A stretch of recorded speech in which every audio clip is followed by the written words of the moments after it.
अच्छा, second unit जो है सोर्सेज ऑफ रिकॉर्डिंग डाटा, उसके अंदर हम 2.1 ऑलरेडी कर चुके हैं। Double entry book keeping system को हमने देखा है। इसमें अभी हमने तमाम जितनी भी ट्रांजेक्शन्स थी उसको हमने जर्नल के फॉर्मेट में करना सीखा है। ठीक है, journal is one of the 6 day books. इसके जर्नल के अलावा 5 और डे बुक्स हैं।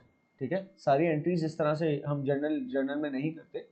जर्नल के अलावा 5 जो अदर डे बुक्स हैं उनके अंदर उनकी रिस्पेक्टिव एंट्रीज जाती हैं, वो ट्रांजेक्शन्स को एंटर करते हैं। लेकिन अभी फिलहाल हमने जर्नल में इसलिए किया क्योंकि उसका डेबिट और क्रेडिट जो है हमारा डुअल एस्पेक्ट का कॉन्सेप्ट बनाने में मदद देता है। वो सामने सामने आप डेबिट क्रेडिट करते हो, जब दीगर दूसरी देखोगे डे बुक्स तो समझ में आएगा। फिर लेजर अकाउंट्स के अंदर गए और उसके बाद हमने ट्रायल बैलेंस बनाया, उसके बाद हमने इनकम स्टेटमेंट, बैलेंस शीट। ये हमारा अकाउंटिंग का वॉक थ्रू है। ठीक है, वो वॉक थ्रू और बेहतर तरीके से भी आगे देखेंगे। अच्छा, जब हमारे पास ट्रांजेक्शन आपके पास लिखी हुई फॉर्म में आती है, आप उसको लिखी हुई फॉर्म में कंसिडर करोगे। आपके सामने आप ये नहीं सोच सकते कि अगर मैं 10 ट्रांजेक्शन दूँ उसमें से एक चेक दे दूँ, एक डिपॉजिट स्लिप दे दूँ, अपना उसके अलावा बहुत सारी और जो है क्या कहते हैं सोर्स डॉक्यूमेंट्स दे दूँ, कभी कोई इनवॉइस दे दूँ, तो एक पेज की एक ट्रांजेक्शन हो जाएगी। कोई चेक की तस्वीर है, कोई इनवॉइस की तस्वीर है, कोई कैश रिसीट की तस्वीर है। ठीक है, तो वो सारे बिजनेस डॉक्यूमेंट्स होते हैं जिसके जो हमें इंडिकेट करते हैं क्या ट्रांजेक्शन है। तो आप ये समझो जो एक एक जुमला आपके पास लिखा हुआ है ना, तो जुमला आपके पास नहीं लिखा हुआ है ट्रांजेक्शन का, बल्कि वो कोई सोर्स डॉक्यूमेंट है आपके सामने। फॉर एग्जाम्पल, ओनर इन्वेस्टेड अगर 200,000, तो आपके पास कोई ओनर की कोई किसी किस्म की कोई बुक होगी, जो किसी किस्म के वो रसीदों का वो हिसाब होगा, जिसको आप जो ना लिख के अमाउंट लिख के साइन करके ओनर को पेपर फाड़ के देंगे कि ये आपका जो ना कैपिटल की निशानी है, आप अपने पास रखें, और आपके पास उसकी कार्बन कॉपी होगी।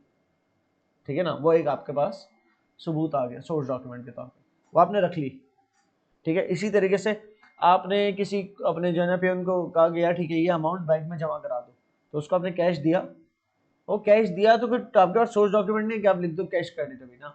जब आप उसको अब वो अमाउंट दोगे, वो जाएगा बैंक में जमा, ऐसे नहीं होगी वो बैंक में पैसा पहले लेके जाएगा और बैंक के काउंटर पर नहीं रख देगा, बल्कि वो पैसे के साथ एक डिपॉजिट स्लिप पहले भरेगा। उस डिपॉजिट स्लिप पे अपना अकाउंट नंबर लिखेगा, बिजनेस का अकाउंट नंबर एक्चुअली लिखेगा। ठीक है, उस अकाउंट नंबर के बाद अमाउंट कैश की लिखेगा, और डिपॉजिट स्लिप जो उसने भरी होगी वो 3 उसके वो होते हैं पेपर्स होते हैं, वो बैंक को कि जो भी टेलर बैठा होता है, बैंक का क्लर्क होता है, उसको वो जो है ना स्लिप्स देता है और वो अमाउंट देता है। तो वो टेलर उस स्लिप से स्टैंप लगाता है, एक कॉपी उस पेन को देता है, 2 कॉपीज अपने पास रखता है उसकी, और अमाउंट ले लेता है। वो पेन ला के मुझे वो डिपॉजिट स्लिप ला के देगा। तो डिपॉजिट स्लिप एक सोर्स डॉक्यूमेंट हो गया। क्या बता रहे हैं? डिपॉजिट स्लिप बता रहे हैं कि बैंक में पैसा आ गया, मेरे बैंक अकाउंट में पैसा आ गया। तो बैंक डेबिट, कैश क्रेडिट, ये डिपॉजिट स्लिप है। ठीक है, तो इस तरह से फॉर एग्जांपल मैंने माल खरीदा, किसी भी सप्लायर से माल खरीदा, तो उसने माल जो मुझे भेजा, उसके बाद उसने उसके साथ इनवॉइस भी भेजी, वो उसका इनवॉइस है। उस इनवॉइस का मतलब ये हो गया परचेजेस डेबिट है मेरी, और अकाउंट ट्रेड पेबल क्रेडिट है मेरा, और मेरा क्रेडिटर क्रेडिट, अभी मैंने पैसे नहीं दिए उसको, जितनी डेट है बस उसके अंदर मुझे देने। अच्छा, ऐसा भी हो सकता है मैं ऑन कैश खरीदा हूँ। ठीक है, जब कैश में माल खरीदूंगा तो वो रसीद देगा कि आपने इतने का खरीदा माल, तो वो जो रसीद है वो कैश रिसीट का मतलब ये कैश रिसीट कहलाती है। तो जो कैश रिसीट इशू करता है उसका मतलब उसने कैश उसको मिल गया, और जिसको कैश रिसीट रसीद मिलती है ना कैश की, उसका मतलब उसने कैश दिया। तो वो रसीद इस बात की निशानदेही करेगी कि मेरे बिजनेस से कैश गया है, क्यों गया है, उसके बदले माल आया है। ठीक है ना, तो ये मतलब सारे सोर्स डॉक्यूमेंट जो है ये हमें मदद देते हैं ट्रांजेक्शन्स को समझने में, इंडिकेट करते हैं ट्रांजेक्शन। कोई बैठ के जुमले नहीं लिख रहा होता है, owner invested this this this purchase 200,000, ऐसे नहीं कर रहा होता कोई बैठ के। और वैसे क्लियर। तो इसी बात को लेकर आगे बढ़ते हैं, बिजनेस सोर्स डॉक्यूमेंट्स। अच्छा, बिजनेस सोर्स डॉक्यूमेंट्स में एक आ गया इनवॉइस। इनवॉइस क्या होता है? इनवॉइस एक तरह का आपका जो ये इनवॉइस सप्लायर इशू करता है, जो माल बेच रहा है ना वो बना के देता है। ठीक है, अब मिसाल के तौर पे ये बिजनेस है गामा पीएलसी, ये परचेजर है या कस्टमर है। ठीक है, और दूसरी तरफ है अल्फा को, ये सप्लायर है, इसने इसको माल सेल किया। तो उसूलन इसने इसको पेमेंट देनी चाहिए। क्लियर है? पेमेंट की जगह मैं लिख दूं, अगर कैश या कैश लिख रहा हूँ, बैंक नहीं लिख रहा हूँ, कैश बोलो बैंक बोलो एक ही बात है। ठीक है? और अब से एक प्रैक्टिस बना लो कि जब कैश लिखा होगा ना तब कैश यूज करोगे, वरना बैंक का नाम ही यूज करोगे। जहां स्पेसिफिकली लिखा है ना परचेज ऑन कैश, तो कैश लिखोगे, डेबिट या क्रेडिट जो भी है, वरना बैंक का नाम यूज करोगे। ठीक है? By default. अच्छा जी, तो अब जिसने माल बेचा है वही बिल भी देगा, राइट? जिसने बेचा वही देगा ना कि भाई आपका बिल इतना हुआ, तो इस माल के साथ साथ इनवॉइस भी देगा। ठीक है? और ये जो माल के साथ इनवॉइस देगा वो इनवॉइस क्या कहलाएगी? इनवॉइस बोलो या आप उसको सेल्स इनवॉइस भी बोल सकते हो। ठीक है ना? तो इनवॉइस की जगह आप सेल्स इनवॉइस का नाम भी दे सकते हो। क्लियर? तो सेल्स इनवॉइस सप्लायर कस्टमर को देगा, क्योंकि सप्लायर माल बेच रहा है, तो वो जो इशू कर रहा है वो क्या है? सेल्स इनवॉइस है, सेल्स इनवॉइस के नाम से। और कस्टमर माल खरीद रहा है, तो वो कौन सा इनवॉइस देगा? कंफ्यूज होना बहुत अच्छी बात है यहाँ पर, कि ये सवाल के ऊपर गलती से तुम ये नहीं बोलना होगा भाई वो इनवॉइस क्यों देगा। और क्योंकि बच्चा जो है ना फिर अक्सर ये सोचता है कि यार सेल्स इनवॉइस सब जिसने माल बेचा वो देगा, और जिसने माल खरीदा परचेज इनवॉइस देगा। वो देगा ही क्यों? परचेज इनवॉइस नाम की कोई चीज नहीं है। जो परचेजर है कस्टमर, वो सेल्स इनवॉइस लेगा। ये इनवॉइस दे रहा है और वो सेल्स इनवॉइस ले रहा है। ठीक है ना? उसके पास आ रही है सेल्स इनवॉइस। ठीक है? तो उसके पास सेल्स इनवॉइस का आना, कस्टमर के पास सेल्स, हाँ वो उसको काट के, इसके सेल्स को काट के परचेजेस लिख दे, क्यों? क्योंकि मैंने परचेज किया, मेरे लिए परचेज इनवॉइस बनी, तो ये उसके मसला है, ये हो कहलाती सेल्स इनवॉइस है। तो सेल्स इनवॉइस इशू करने वाला वो पार्टी होती है जिसने माल सेल किया, और सेल्स इनवॉइस रिसीव करने वाली पार्टी वो होती है जो जिसने माल खरीदा। ठीक है? अच्छा जी, और ये याद रखना कि जो भी अपना डॉक्यूमेंट इशू कर रहा होता है ना, जो अपना डॉक्यूमेंट इशू कर रहा होता है, बहुत इंपॉर्टेंट बात एक बता रहा हूं, सुनना। जो भी अपना कोई सोर्स डॉक्यूमेंट इशू कर रहा होता है, तो वो अपने डायमेंशन से उसका नाम रखता है। माल बेचने वाला अपने डायमेंशन से नाम रखेगा, सेल्स इनवॉइस। वो ये नहीं सोचेगा यार उसको परचेसेस इनवॉइस लिखूं ताकि जिसके पास जा रहा है वो इतना नहीं सोचेगा, है ना? मेरे लिए सेल्स इनवॉइस है, मैं इशू कर रहा हूं। इसी तरीके से आप फॉर एग्जांपल किसी सुपर स्टोर जाते हो, किसी सुपर स्टोर जाके आपने जो पेमेंट की, तो पेमेंट जो की उसकी जो रसीद निकलती है उस पर लिखा होता है कैश रिसीट। क्या लिखा होता है? या तो कैश रिसीट बोलो या पेमेंट रिसीव्ड बोलो, एक बात है। पेमेंट रिसीव्ड या पेमेंट रिसीट, एक ही बात है। ठीक है ना? तो पारल कैश रिसीट, जिसको आपने पैसे दिए उसके पास से उसकी मशीन से जो डॉक्यूमेंट निकला, सोर्स डॉक्यूमेंट, उसने फाड़ के आपको दिया, उस सोर्स डॉक्यूमेंट की का नाम है कैश रिसीट। अब वो डॉक्यूमेंट आपके हाथ में, आप कहोगे यार रिसीट तो नहीं हुआ, मैंने तो पे किया है। भाई जिसने आपको डॉक्यूमेंट इशू किया उसके लिए वो रिसीट थी। आप वो अपने बिजनेस में रिसीट लेके आओगे, आप उसको पेमेंट कंसिडर करना कि ये हमने पे किया है। ये हमें रसीद बता रही है कि हमने रसीद पे कैश रिसीट लिखा है, वो इसलिए लिखा है क्योंकि जिसको पेमेंट किया उसने रसीद दिया। ठीक है? वो इतनी बड़ी हेडिंग नहीं डाल के देगा मैं कैश पेमेंट एविडेंस। क्लियर है? तो जो क्या कहते हैं आपके वो वाले काउंटर्स होते हैं ना, जहां से कोई भी डॉक्यूमेंट आपको मिल रहा है, वो अपने डायमेंशन से लिखते हैं उस डॉक्यूमेंट को। मिसाल के तौर पे अगर आप जाओ किसी भी एक्सचेंज कंपनी के पास, तो वहां पर उनके पास एक लिखा होता है सेल बाइंग रेट और एक लिखा होता है सेलिंग रेट। बाइंग रेट और सेलिंग रेट। अब बाइंग रेट लिखा है कि 280 रुपीज पर यूएसडी। ठीक है ना? और सेलिंग रेट लिखा है 282 रुपीज पर यूएसडी। आप उस दुकान पे गए, आपने देखा वाह आपको बेचना है डॉलर्स, आपके पास $10 है, आपको बेचना है। आप कहोगे सेलिंग रेट है 282, तो 282 आप कहोगे वाह, 282 को मल्टीप्लाई करता हूं मैं 10 से तो कितना बना? 2820। आप सोच रहे हो आपको इतने पैसे मिलेंगे, वाह। अगर आपको इतने पैसे मिले तो पता है आप क्या करोगे?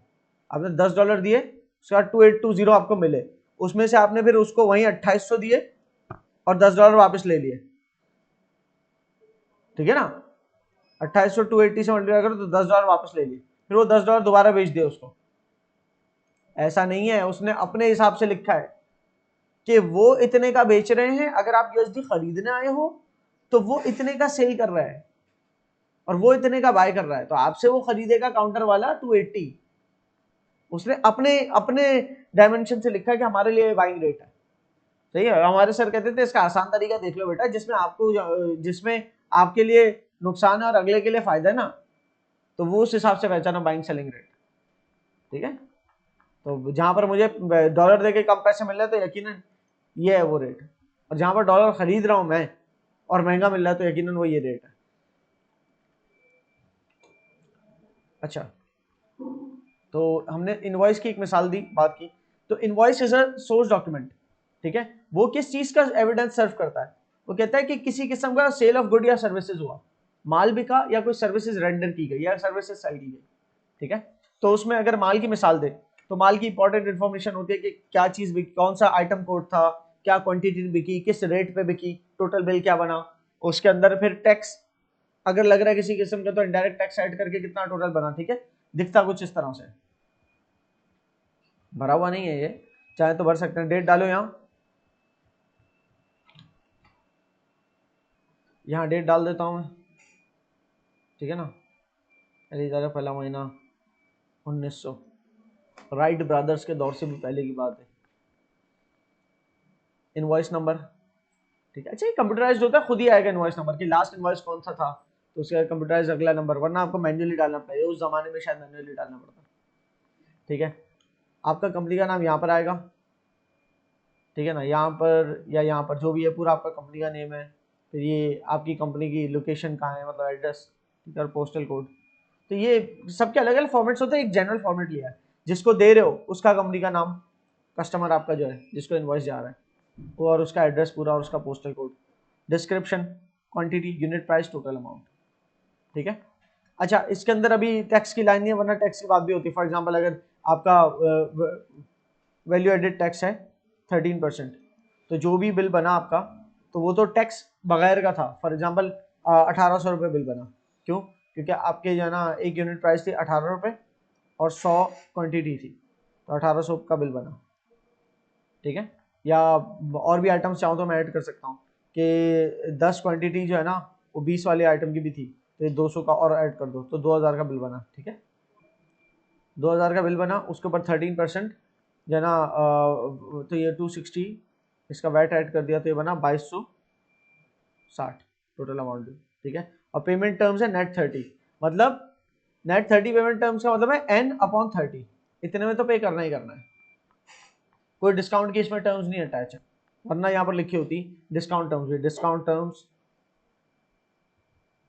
2/10, मतलब 10 दिन में 2% डिस्काउंट भी मिलेगा। अगर डिस्काउंट टर्म्स होती तो वो भी लिखी होती, लेकिन वो नहीं लिखी हुई, डिस्काउंट नहीं, बस नेट 30 बता दे कितने टाइम आपने देना है, क्लियर है। अब ये इनवॉइस अगर आपने सेल की है तो आपके पास इसकी एक कॉपी है, आप अपने अकाउंटेंट को दोगे। आप तो फॉर एग्जाम्पल आप सेल्समैन थे, या नहीं आप अकाउंटेंट ही रहो, सेल्समैन ने आपको एक कॉपी इसकी दी, आपको इससे पता चल गया सेल हुई है, तो आप अपने पास डुअल एस्पेक्ट जो एंटर करोगे, डेबिट क्रेडिट करोगे, तो सेल क्रेडिट हुई और पैसा नहीं आया है, 30 दिन का टाइम दिया है, तो डेटर्स डेबिट, जो भी बिजनेस है बिजनेस नेम यहां से निकाल लोगे, क्लियर है।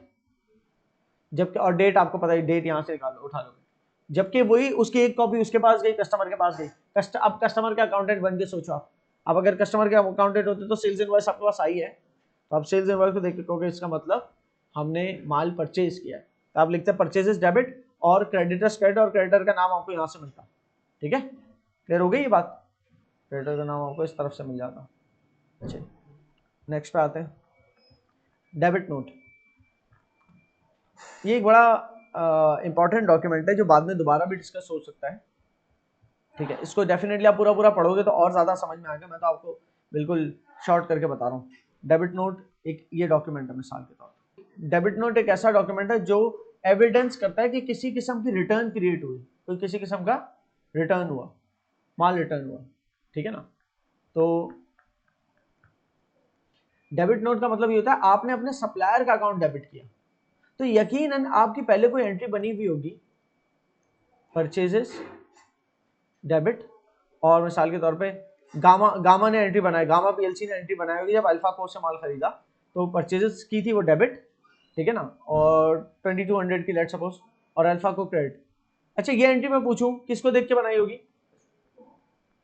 कस्टमर ने एंट्री बनाई होगी, किसको देख के बनाई होगी? सेल्स इनवॉइस को देख के एंट्री बनाई गई। जब कस्टमर ने, जब अल्फा को से माल खरीदा कस्टमर ने, अल्फा को ने कस्टमर को गामा पीएलसी जो भी जिसके लिए हम अकाउंटेंट अभी लेट्स सपोज, तो गामा पीएलसी को अल्फा को ने सेल्स इनवॉइस भेजी, उस सेल्स इनवॉइस से गामा पीएलसी ने ये एंट्री बनाई, परचेज डेबिट अल्फा को क्रेडिट। क्लियर है? अल्फा गो का नाम क्रेडिट पे लिखा, लेकिन उसमें से कुछ माल खराब था, ठीक है। गामा जो परचेजर था गुड्स का, उसने लेट्स सपोज 100 यूनिट्स खरीदे थे अगर 18 रुपए के हिसाब से, तो उसमें से 10 गुड्स खराब थे, तो 10 गुड्स वापस किए, तो 180 का माल गामा ने वापस किया अल्फा को। जब अल्फा को गामा ने माल वापस किया तो 100 यूनिट्स आए थे, उसमें से 100 यूनिट्स रिसीव हुए थे, उसमें से कितने रिटर्न किए? 10 यूनिट्स वापस कर दिए। तो इसकी एंट्री हमारे जहन में डेबिट क्रेडिट वाइज क्या आती है? डेबिट क्रेडिट, अभी डेबिट नोट को छोड़ो, पहले एंट्री सोचो। अल्फा को डेबिट और परचेजेस रिटर्न क्रेडिट, जो माल खरीदा था वो वापस कर दिया, ठीक है। ये बनेगी गामा की बुक्स के अंदर 180 का, सही है जी। लेकिन ये एंट्री तक अप्रोच कैसे करेंगे? डेबिट नोट के जरिए। अब डेबिट नोट का प्रोसेस समझो, आपने माल वापस भेजा तो परचेज रिटर्न किया, आपने जो माल खरीदा था उसको वापस भेज दिया, ठीक है ना। और वहां से आपको अल्फा से इशू हुआ क्रेडिट नोट। क्या इशू हुआ? क्रेडिट नोट का मतलब अल्फा ने आपको क्रेडिट नोट दिया, मतलब अल्फा ने अपने अकाउंट्स में आपका जो डेटर है वो कम कर दिया, वो आपका नाम क्रेडिट पे कर दिया उसने, तो उसने आपको क्रेडिट नोट इशू किया और आपने उसको कंफर्मेशन, उसका क्रेडिट नोट से कंफर्मेशन मिल गया आपको कि मतलब अल्फा ने आपका अकाउंट बैलेंस कम कर दिया, तो आपने उस क्रेडिट नोट को रिसीव किया, तो वही क्रेडिट नोट आपके लिए या तो डेबिट नोट है या आप अलग से डेबिट नोट इशू करो, इधर वे ये डॉक्यूमेंट जो इशू कर रहा होता है क्रेडिट नोट, वो अकाउंट को क्रेडिट कर रहा होता है, और जो डेबिट नोट इशू कर रहा होता है या क्रेडिट नोट रिसीव कर रहा होता है वो अकाउंट को डेबिट पे फेंक रहा होता है। अब तुम समझना कि अगर मैं एक कस्टमर हूं, मैं अभी गामा पीएलसी बन के सोच रहा हूं, कस्टमर बन के, अगर मैं क्रेडिट नोट रिसीव कर रहा हूं तो वो मेरे लिए डेबिट नोट की तरह, एक तरह, क्योंकि क्रेडिट नोट किसी और ने इशू किया, मतलब जो मेरा सप्लायर है उसने इशू किया होगा यकीनन। क्रेडिट नोट हमेशा सप्लायर इशू करता है, और वो कब इशू करता है? जब उसको माल वापस करते हैं। तो सप्लायर ने जो क्रेडिट नोट मुझे इशू किया वो मेरे लिए खुद ही डेबिट नोट है, या फिर मैं उस क्रेडिट नोट को देख के एक डेबिट नोट इशू कर रहा हूँ बाकायदा। इधर वे इसका मतलब ये है कि मैं मेरे सप्लायर का नाम डेबिट कर रहा हूँ, अल्फा को डेबिट, और उसके बदले परचेजेस रिटर्न क्रेडिट, ठीक है। तो डेबिट नोट इशूड का मतलब नाम डेबिट करो, किसी सप्लायर का नाम डेबिट कर रहे हो तो इसका मतलब उसका पेबल कम कर रहे हो, क्योंकि जब ये नाम क्रेडिट पे था तो पेबल था, डेबिट पे आ गया तो पेबल कम हो गया। तो डेबिट नोट इशूड का मतलब आप अपने सप्लायर का नाम डेबिट कर लो। क्रेडिट नोट भी इसी की तरह समझ लो। हम कर रहे हैं अब अल्फा की बुक्स के अंदर काम कर रहे हैं, ठीक है। जब अल्फा ने गामा को माल बेचा था तो अल्फा ने लिखा होगा गामा पीएलसी डेबिट और सेल्स क्रेडिट 2200 का। जब माल वापस आया तो अल्फा जिसके लिए आप अकाउंटेंट हो उसने क्रेडिट नोट इशू किया, मतलब गामा का नाम क्रेडिट कर दिया। क्रेडिट नोट इशू करने का मतलब आप कस्टमर का नेम क्रेडिट कर दो, कितने से? 180 से। क्यों? क्या हुआ? Sales return. क्लियर है? तो क्रेडिट नोट और डेबिट नोट हमें एविडेंस के तौर पे काम आता है कि किसी किस्म का रिटर्न हो गया। तो जो डेबिट नोट इशू कर रहा है उसका मतलब यह है कि उसने नेम डेबिट किया है। तो डेबिट नोट इशू करने वाला कौन हो सकता है? कस्टमर ही हो सकता है। अगर आप कस्टमर के अकाउंटेंट हो, यकीनन आपने माल भेजा है ना, माल सेल्स रिटर्न हुई है, तो माल सेल्स रिटर्न हुआ, लेकिन आपने सेल्स रिटर्न क्रेडिट किया और डेबिट किया है अपने सप्लायर का नाम, उसकी लायबिलिटी डेबिट कर दी है, ठीक है। इसीलिए हम उसको कह रहे हैं डेबिट नोट इशूड।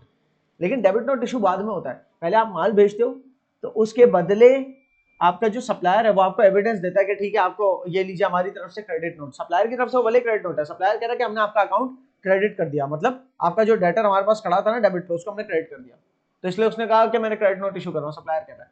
लेकिन आप अगर गामा पीएलसी के अकाउंटेंट हो तो आपके लिए वो as a credit note received है, वो credit note received is like debit note issued, ठीक है ना, लेकिन हमेशा पहले क्रेडिट नोट रिसीव होता है। अब उसके बदले आप डेबिट नोट इशू करो कंफर्मेशन के लिए कि आपकी तरफ से कंफर्मेशन थी और हमने भी आपका अकाउंट जो है वो डेबिट कर दिया कि अब हमारे पास भी आपका पेबल कम हो गया, ठीक है, तो आप ये डेबिट नोट इसलिए इशू करते हो, सॉरी यूं कह, या हो सकता है आप नहीं करो issue, but process should be like this. मैं तो कहूंगा कि अकाउंटिंग के सोर्स डॉक्यूमेंट्स को समझना है। तो अब तक की बात हमें समझने में कहाँ गए कि मिसाल के तौर पे सबसे पहले क्या हुआ कि आपने पहले तो वो होती है कि भाई आपका माल कितने का बिक रहा है, अच्छा ठीक है आप हमें इतने का लगाओ, निगोशिएशन वगैरह, अभी कोई ट्रांजेक्शन नहीं, लेकिन ट्रांजेक्शन जैसे ही हो गई तो आप एज अ सप्लायर हो, पहले मैं अल्फा की बुक्स पे काम करता हूँ, आप एज अ सप्लायर माल बेच रहे हो अगर सबसे पहले, तो सेल ऑफ गुड्स कितने का है, 100 यूनिट्स एट द रेट 18, ठीक है ना, $18 के रेट पे 100 यूनिट्स, तो 1800 का माल कहलाए, 100 यूनिट्स एट द रेट का मतलब ही एक यूनिट 18 का है, इसका मतलब ये नहीं टोटल एट द रेट है नहीं, ठीक है, तो इसका मतलब ये है कि आप साथ साथ सेल्स इनवॉइस दोगे, इनवॉइस भेजोगे कस्टमर को, एक डॉक्यूमेंट ये हो गया जिसके जरिए कस्टमर जो है एंटर करेगा, मतलब आप अपने पास सेल एंटर करोगे और कस्टमर को जब ये इनवॉइस मिलेगा वो अपने पास परचेज एंटर करेगा। नंबर 2 क्या हुआ, और 2 ये हुआ उसने कुछ माल वापस किया, ठीक है, जब उसने कुछ माल वापस किया तो आपने माल रिसीव किया, सेल्स रिटर्न हुई आपके पास $180 की, ठीक है, तो आपने क्या इशू किया, क्रेडिट नोट, आपने क्रेडिट नोट इशू किया क्योंकि आपने माल बेचा था ना, जब आपने माल बेचा था तो आपने कस्टमर का नाम डेबिट किया था, कस्टमर का नाम क्या था, गामा,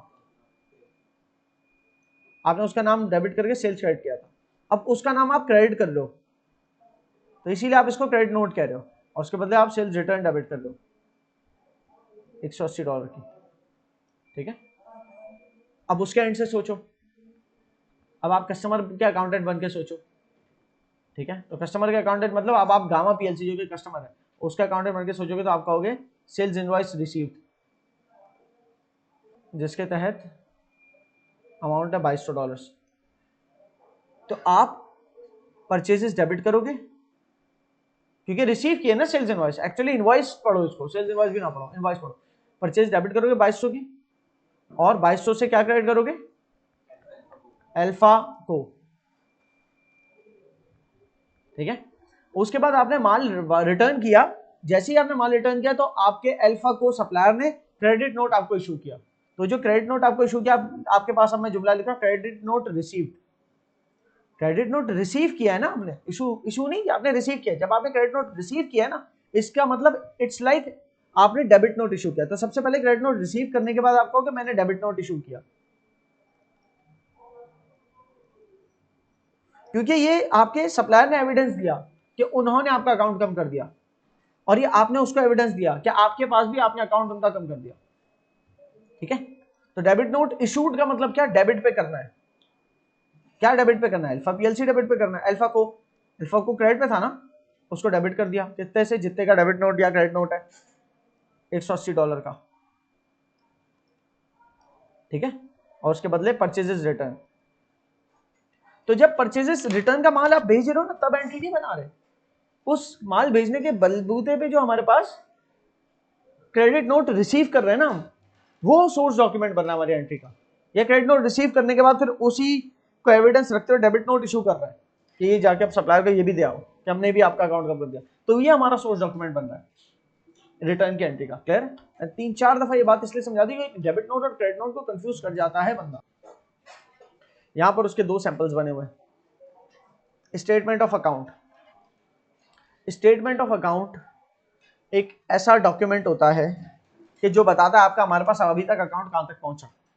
अगर मैं फॉर एग्जांपल अल्फा को, मैंने यहाँ पर अभी पूरी एग्जांपल में क्या लेके चल रहा हूँ कि अल्फा को ने माल बेचा है, ठीक है ना, उसका अकाउंटेंट हो, तो अल्फा को जो है महीना खत्म होता है जैसे ही, तो अल्फा को के पास एक गामा पीएलसी का टी अकाउंट मौजूद होगा, अल्फा गो के सब्सिडरी लेजर्स के अंदर एक गामा पीएलसी का टी अकाउंट मौजूद होगा। सब्सिडी लेजर्स की टर्म मैंने आपके लिए नहीं यूज किया आज, आप उसको भी लेजर समझो, ठीक है ना। अल्फागो की बुक के लेजर्स में मतलब टी अकाउंट में गामा पीएलसी का होगा कि जिसमें जब जब माल बेचा होगा तो गामा पीएलसी तब तक डेबिट हो रहा होगा, डेटर्स डेबिट ना, कभी मिसाल के तौर पर $100 से, कभी $2200 से, कभी $300 से, फिर कभी उसने माल रिटर्न किया अगर तो $180 से गामा पीएलसी क्रेडिट, ठीक है ना, और सेल्स रिटर्न डेबिट, जबकि ये गामा पीएलसी डेबिट और सेल्स क्रेडिट हो रहा है, सेल्स क्रेडिट हो रहा है, क्रॉस रेफरेंस है, याद रखना, ठीक है। फिर कभी जो है ना गामा पीएलसी ने हमें पैसे दे दिए तो हमारे पास बैंक डेबिट हो गया, गामा पीएलसी क्रेडिट हो गया। ये वाला जो है ना 10 दिन के अंदर पे ऑफ कर दिया, तो पहले 2200 में से 180 तो खत्म हो गए थे, तो 2020 बचे थे, वो 2020 10 दिन के अंदर अंदर पे कर दिए तो 2% डिस्काउंट हुए, 10% डिस्काउंट मिला। चलो तो 202 जो है ना डिस्काउंट अलाउड की वजह से गामा पीएलसी के कम हुए, ठीक है ना, और 200 कम करो 1818 जो है, ये तीनों मिला के आई थिंक 2200 बनना चाहिए, ठीक है। तो एक तरह से इसने अपना पूरा कम से कम ये वाला क्लियर कर दिया। अब इसका जो आपने स्टेटमेंट ऑफ अकाउंट बना के भेज दी जिसके अंदर आपके तहत उसका जो बैलेंस है ना वो कितना है, सीधे बैलेंस जो बचा वो 400 बचा, ये टोटल दोनों साइड बराबर भी हो जाएंगे, कितनी हो गई 2600। स्टेटमेंट ऑफ अकाउंट ये नहीं है, ये तो टी अकाउंट है, आप उसको स्टेटमेंट फॉर्म में भेजोगे। स्टेटमेंट फॉर्म में ये टी टाइप का स्ट्रक्चर नहीं होता, उसमें लिखा होता है कि आपका पहले इतना बैलेंस था, फिर आपको इतना माल बेचा, फिर आपको इतना बेचा, फिर आपसे इतना वापस आया, फिर आपसे ये पेमेंट आई, वो कटी कटी, और अब आपका नेट जो बचा वो ये बचा। वो स्टेटमेंट या तो इस तरह की होती है या फिर इस तरह की स्टेटमेंट बनाने का तरीका कॉलमरी भी हो सकता है, 3 कॉलम्स वाला, कि जिसके अंदर यहाँ पर होता है डेबिट, क्रेडिट, बैलेंस, ठीक है। अब आपने कस्टमर का अकाउंट है यार, आपके कस्टमर का अकाउंट है ना, तो डेबिट का मतलब ये हो गया कि वो कस्टमर का अकाउंट से आपको रिसीवेबल है, आप अपने अकाउंट में कस्टमर को क्रेडिट कर रहे हो तो मतलब वो उसने पे कर दिया, और बैलेंस मतलब नेट रिसीवेबल कितना बचा, ठीक है। या आप ये कर दो इंक्रीज, डिक्रीज और बैलेंस, ये भी सही है, एडिशन, सब्ट्रैक्शन, बैलेंस। तो जब आपने उसको माल बेचा था तो उस दिन की डेट का आपने लिख दिया, फॉर एग्जाम्पल पहली तारीख पहला महीना 1900, तो पता नहीं क्यों मैं 1900 लिख रहा हूँ बार बार, सन 2000 कर लो, चलो इससे तो ये भी बहुत पुराना है। तो जो माल बेचा वो लेट्स सपोज 2200 का था, ठीक है, सब्ट्रैक्शन कोई नहीं है तो बैलेंस 2200 बचा, और पहले से पहली तारीख पहले, अच्छा ये 10 तारीख को था, पहली तारीख पहला महीने को जो है ना पहले से बैलेंस आ रहा था मिसाल के तौर पर 200 का, तो ब्रॉड डाउन बैलेंस था, तो ये स्टेटमेंट फॉर्म है, ठीक है। फिर इतने का माल बेचा, फिर सब्ट्रैक्शन हुई कि सेल्स रिटर्न हुए 180 के, ठीक है, तो 200 के बाद 2200 2400 होगा, सॉरी बैलेंस यहाँ पर 2200 की लिखा है, 2400 होना चाहिए, 200 बैलेंस पिछला प्लस एडिशन 2200 तो 2400 हुआ ना यार, 2400 में से 180 क्या 2220, ठीक है। उसके बाद पेमेंट रिसीव हुई, ठीक है ना। आप बस इसी पूरे टी अकाउंट को जो है आप समझो, ये वाला जो टी अकाउंट है ब्रॉट डाउन बैलेंस 200 था, इसको वहां स्टेटमेंट फॉर्म में क्रिएट कर रहे हो, ठीक है ना। तो उसके बाद आपको पेमेंट रिसीव हुई, जब आपको पेमेंट रिसीव हुई तो बैंक में पैसा आया प्लस आपने डिस्काउंट भी दिया, ठीक है ना। पेमेंट रिसीव हुई तो जो आपका कस्टमर है उसका डेटा आपके पास कम हो गया ना, पेमेंट दे दी उसने, तो 18 की पेमेंट दी, 18 की पेमेंट दे दी उसने आपको, ठीक है ना, और आपने उसको 202 का डिस्काउंट भी दिया है, ठीक है ना। तो 2220 माइनस 18 जो भी आए आंसर, फिर उसमें से माइनस 202, फिर जो भी आया आंसर, क्लियर है। ऐसे करते करते बैलेंस जो है ना हर लाइन का बैलेंस होता है, बैलेंस आपको आना है, पहले 200 आपको रिसीवेबल थे, उसमें से उसने 2200 का और माल खरीदा तो 2400 रिसीवेबल हो गए, फिर 180 क्या उसने माल वापस किया तो अब 2220 रिसीवेबल रहे, फिर 1818 की पेमेंट्स उसने कर दी तो और कम हो गया, फिर 202 का उसको हमने उसको डिस्काउंट दिया तो और कम हो गया, फिर उसको माल दोबारा बेचा तो वो यहाँ पर आ जाएगा कितने का बेचा 300 का शायद, तो फिर दो दोबारा बढ़ गया, इसमें 300 ऐड हो गया तो ये आंसर आ जाएगा, क्लियर है। इस तरह से चलता है। तो जिस तरह स्टेटमेंट ऑफ अकाउंट्स एक वो बेचता है ना सेलर, वो भेजता हूँ क्योंकि जिसको पैसा रिसीव करना होता है वो भेजता है भाई आपका स्टेटमेंट ऑफ अकाउंट्स। हाँ अगर उसके अंदर कोई फर्क हो तो गामा पीएलसी अपनी वर्किंग देखता है, उसकी वर्किंग देखता है, कोई चीज मिसिंग है वो रिकंसाइल करके देता है, तो फिर गामा पीएलसी अपना स्टेटमेंट ऑफ अकाउंट्स भेजता है, नहीं भाई हमारे तहत बैलेंस शीट आपने एक दिन की वो नहीं डाली, हमने आपको एक दफा और माल भेजा था 50 यूनिट्स, वो भी डिडक्ट करें, तो वो कहता है नहीं वो 50 यूनिट्स हमने एक्सेप्ट नहीं किए थे क्योंकि बिल्कुल ठीक थे, और हमने वापस आपको भिजवा दिए थे वही। तो अब ये वाली बहस चल रही है, जो भी वो होती रहे। जो फाइनल डॉक्यूमेंट्स है ना आपके पास, ये स्टेटमेंट ऑफ अकाउंट्स, उसको देखना है बस आपके रिकंसाइल करते हुए, ठीक है। तो स्टेटमेंट ऑफ अकाउंट्स, कस्टमर उमूमन सप्लायर जिसने माल बेचा है और उसके उसको पैसे लेने का है, यहाँ पर हमारी मिसाल में कौन था, अल्फा। अल्फा को ने माल बेचा था गामा को, और गामा से पैसे अल्फा ने लेने थे ना, तो जब जब अल्फा के पास पैसे आ जाते थे, जब जब माल वापस आ जाता था, वो सारा हिसाब किताब, और फिर जब मजीद माल बेचता था, सारा हिसाब किताब की एक स्टेटमेंट पूरी बना के अल्फा जो है वो गामा को सेंड करेगा, statement of accounts. Check, check एक आपको पता है क्या होता है, डॉक्यूमेंट, ठीक है, उसके अंदर ये सारी चीजें लिखी होती हैं। अच्छा, चेक का कोई पूछा एविडेंस क्या होता है, चेक के अंदर एविडेंस क्या है, पहले तो बताओ चेक चलता किस तरह से, पहले इस पे बात करते हैं। चेक हमें किस सूरत में काम आता है, अगर हम किसी को पेमेंट कर रहे हैं, ठीक है ना, अभी हमारी मिसाल के तौर पे चेक बुक है, इतना हिस्सा चेक बुक का जो है ना वो हम फाड़ के लिख के दे देते हैं, ठीक है ना। मिसाल के तौर पे हम गामा पीएलसी के अकाउंटेंट हैं, गामा पीएलसी ने माल खरीदा था और पेमेंट की $18 की, ठीक है ना। यहाँ पे गामा पीएलसी ने अपना जो भी उनका, जाहिर है गामा का जो वो है डायरेक्टर, उसका नाम गामा नहीं होगा, उसका कुछ और नाम होगा, ठीक है ना। वो जो भी उसने अपनी सिग्नेचर कर दी और कंपनी का स्टैंप लगा दिया, ठीक है, तो और चेक फाड़ के दे दिया। लेकिन चेक फाड़ के सिर्फ नहीं दिया, जो फाड़ के दिया उसके बाद ये वाला हिस्सा कहलाता है फोलियो। यही चीज यहाँ पर भी लिख दी कि क्यों किसको पेमेंट की, क्यों की, अमाउंट कितनी थी, ठीक है ना। तो जो ये फोलियो का जो कॉलम है ना, ये फोलियो का कॉलम हमारे लिए एविडेंस का काम करता है, ठीक है। ये बताता है कि हमारे पास से कितने का चेक गया, तो 18 का चेक गया, सही है, $1818 का चेक गया, तो अकाउंटेंट उस फोलियो को देख के कि हमारे पास से बैंक क्रेडिट हो गया 1818, ठीक है, तो फोलियो से पता चलता है। अच्छा, अब आप आ जाओ अल्फा के अकाउंटेंट बनो, बीइंग अल्फाज अकाउंटेंट, आपको चेक का इतना वाला हिस्सा मिला है,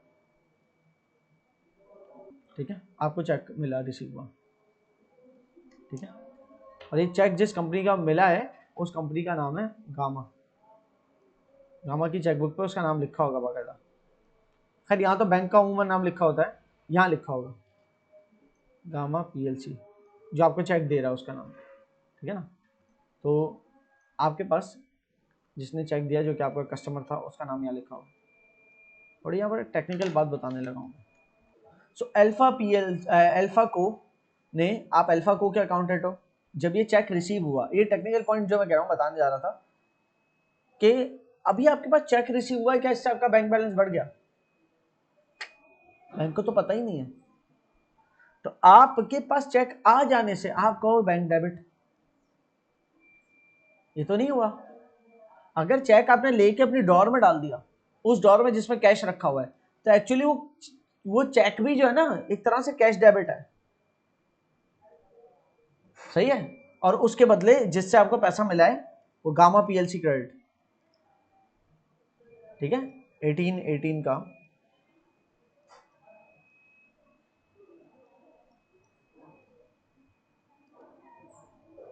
ठीक है।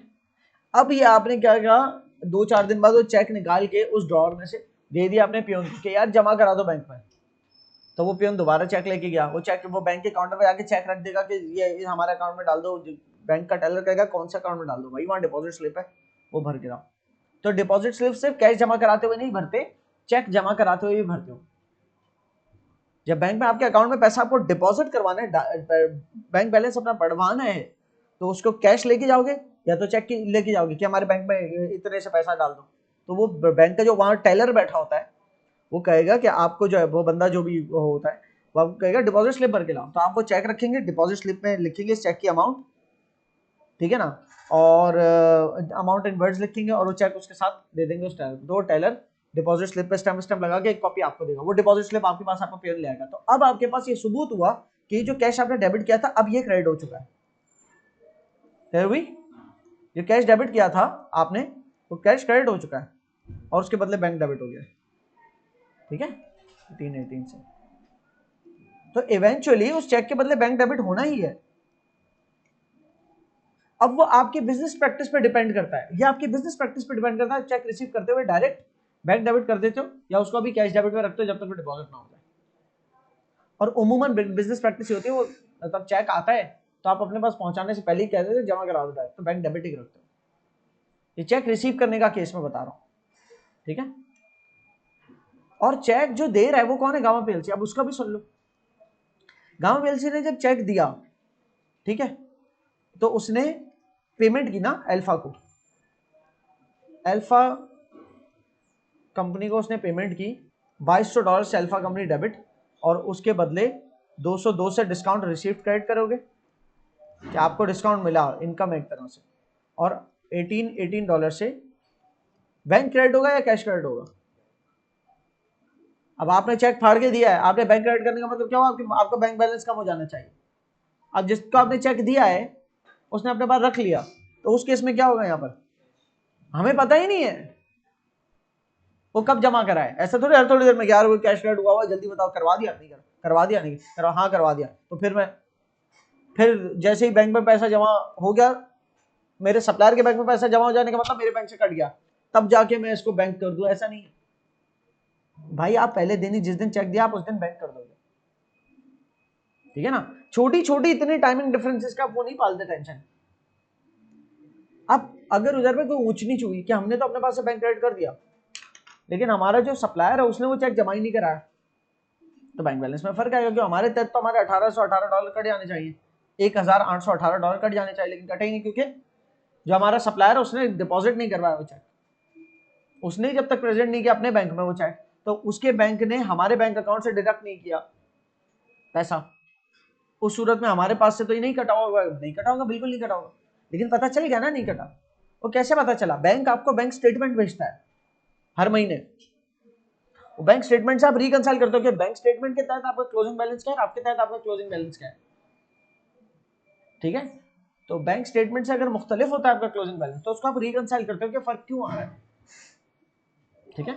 तो आप ये छोटे मोटे फर्क को मसला नहीं है। एक चेक आपने दिया आज की तारीख में, आज जो है ना 6 महीने का टाइम होता है चेक करो, 6 महीने तक चेक वैलिड रहता है कि 6 महीने तक कभी भी आप जमा करा सकते हो, जो उसकी डेट है ना उसके बाद से 6 महीने तक वो चेक कभी जमा करा सकते हो, तो वो कभी भी करवा लेगा, विद इन ईयर ही करवाएगा, तो अकाउंटिंग पीरियड में आपके फॉलो होगा। कभी कभी ऐसा हो सकता है कि आपने नवंबर या दिसंबर में चेक दिया और वो उन्होंने प्रेजेंट नहीं किया, तो दिसंबर जब आपके अकाउंटिंग रिकॉर्ड्स क्लोज हो रहे हैं, अगर आपका अकाउंटिंग पीरियड 31 दिसंबर को खत्म हो रहा है, तो उस वक्त बैंक बैलेंस जो आपके अकाउंट में है और जो बैंक स्टेटमेंट के अंदर शो हो रहा है उसमें फर्क आ सकता है, उसका आप रिकंसाइल कर लोगे, हम समझेंगे बैंक रिकंसिलिएशन के अंदर सीखेंगे, ठीक है। बट अगेन चेक की बात भी समझ में आ गई। और ये हमेशा याद रखना, जब भी हम डिपॉजिट कराने जाते हैं पैसा कैश की सूरत में, कि मैं ये इतना मिसाल तौर पर ये 5,000 रुपये कैश जो है, इतना बड़ा बंडल नहीं होता 5,000 इतना सा, ये 5,000 रुपये या $5,000, चलो फिर थोड़ा बंडल बन जाएगा, $5,000 जो कैश है हमारा, ठीक है, $100 की 50 नोट है, ये जमा करा दो बैंक में, तो उस $5,000 को एज इट इज नहीं लगेगा, डिपॉजिट स्लिप फिल करके दोगे, या फिर चेक है जिस पर लिखा है $5,000, तो तब भी डिपॉजिट स्लिप फिल करके दोगे, ठीक है।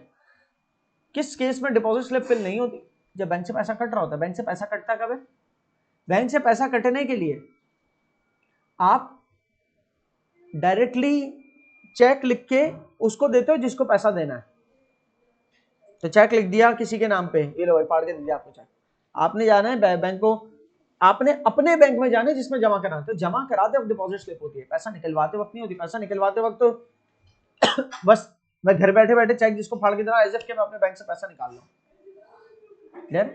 तो चेक के अंदर ये सब कुछ जो है, अब यहाँ पर नाम लिखा हो सकता है, नीचे बिजनेस का नाम लिखा हो सकता है, जो भी है, ये नाम उसका लिखा होगा जो चेक फाड़ के दे रहा है, जिसके अकाउंट में पैसा है, ये वो चेक फाड़ के दे रहा है, मतलब ये वो है जिसके अकाउंट में पैसा है, जो पैसा निकालना चाह रहा है बैंक से, वो चेक पे वो अमाउंट लिख के देता है।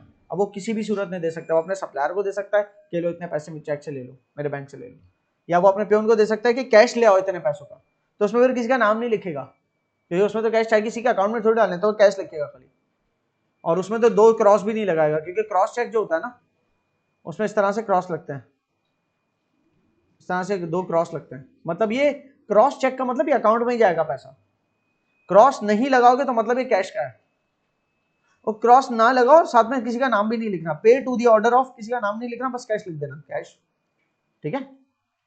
और यहाँ पर अमाउंट आ जाएगी, और यहाँ पर वही अमाउंट इनवर्ड्स आ जाएगी, ये डॉलर्स में इनवर्ड्स, ताकि कोई कंफ्यूजन ना हो ना, नंबर्स में तो कोई छेड़ सकता है लेकिन वर्ड्स में तो नहीं छेड़ेगा ना, ये दोनों चीजें। तो यहाँ पर लिखा है $1818, ठीक है, यहाँ पर लिखा हो $1,818, ठीक है, क्लियर है। तो इससे ये होता है कि फ्रॉड के चांसेस कम होते हैं, वरना कोई कभी जीरो बढ़ा दे।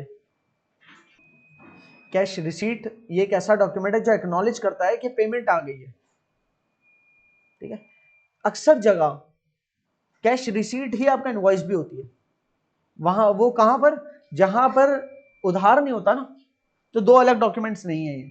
फॉर एग्जाम्पल हम किसी सुपर स्टोर जाते हैं तो हम कैश पे खरीदते हैं सब कुछ उधार नहीं होता कि हम कल पैसे दे देंगे। निकलते हुए जो पेमेंट सारी कर रहे थे तो एक ही निकाल के देता हमें, जो कैश रिसीट होती है वही रिसीट है, वही इनवॉइस है, वही इस बात को नोटिफाई कर रही है कि किसी किस्म का माल परचेज हुआ है या सेल हुआ है। जो खरीदार है उसके लिए वो इनवॉइस परचेज के एविडेंस है, जो बेच रहा है उसके लिए वो इनवॉइस सेल का एविडेंस है। वही एक ही रसीद जो है ना इस बात की भी निशानदेही कर रही है कि आपका इनवॉइस इतना है, बिल इतना बना। देखो बिल कितना बना और पैसे कितने आए ये तो अलग डॉक्यूमेंट्स है वैसे, लेकिन एक कैश बेसिस पे जो काम करता है बिजनेस, जिसमें कोई टाइमिंग डिफरेंस नहीं है माल खरीदने और माल की पेमेंट के अंदर, या माल बेचने और माल के रिसीट के अंदर कोई अगर टाइमिंग डिफरेंस नहीं है, तो उनके लिए दो अलग डॉक्यूमेंट बनाने का कोई जवाब नहीं बनता।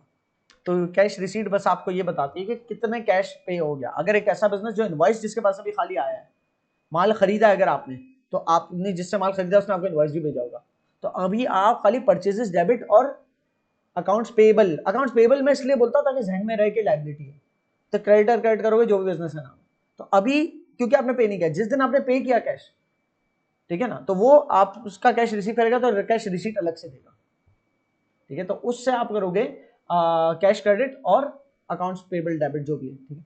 लेकिन एक ऐसा बिजनेस जो कि सिर्फ कैश पे ही आपको माल देता है, तो उसकी तो इनवॉइस अलग से नहीं आएगा, वही एक रिसीट ही बता देगी क्या क्या माल था, कितने का था, और पेमेंट भी दे दिया आपने।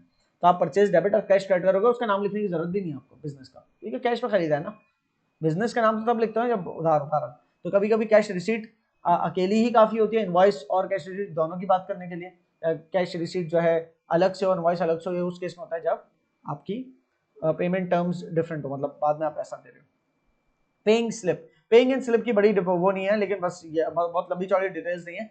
ये जो है आप जो भी डिपॉजिट स्लिप जमा कराते हो ना, तो उसकी एक कॉपी है जो पीछे मैं बता भी चुका हूँ 2-3 दफा, ठीक है। ये आपको मिलती है कि इतना पैसा आपने डिपॉजिट किया, ये आपके पास एविडेंस है कि बैंक में पैसा डाला गया इतना। बैंक स्टेटमेंट वो होती है जो बैंक आपको भिजवाता है, जिस तरह आपका सप्लायर आपको स्टेटमेंट ऑफ अकाउंट भिजवाता है, ठीक है ना, इसी तरह बैंक भी आपका स्टेटमेंट ऑफ अकाउंट भिजवाएगा, जो आपके बैंक में जो आपका अकाउंट है उसकी क्या स्टेटमेंट कितना है, कितने का कितना है। तो उसमें आपके पास रिकॉर्ड जरूरी नहीं है सारे मौजूद हो, जैसे कुछ चीजें आपको बैंक स्टेटमेंट से पता चलती हैं, जैसे कि बैंक ने चार्जेस काटे अगर किसी चीज पे, वो बैंक स्टेटमेंट से आपको आके पता चलता है, या कोई मैसेज आ जाता होगा, लेकिन मैसेज पे आप रिलाई नहीं करते, बैंक स्टेटमेंट का वेट करते हैं। तो उसमें जो भी फिर फर्क है ना वो आप अपने पास एडजस्ट कर लेते हो, तो बैंक स्टेटमेंट ये डॉक्यूमेंट होता है, ठीक है। उसके बाद हम आ जाते हैं बुक्स ऑफ प्राइम एंट्री पे इसके बाद।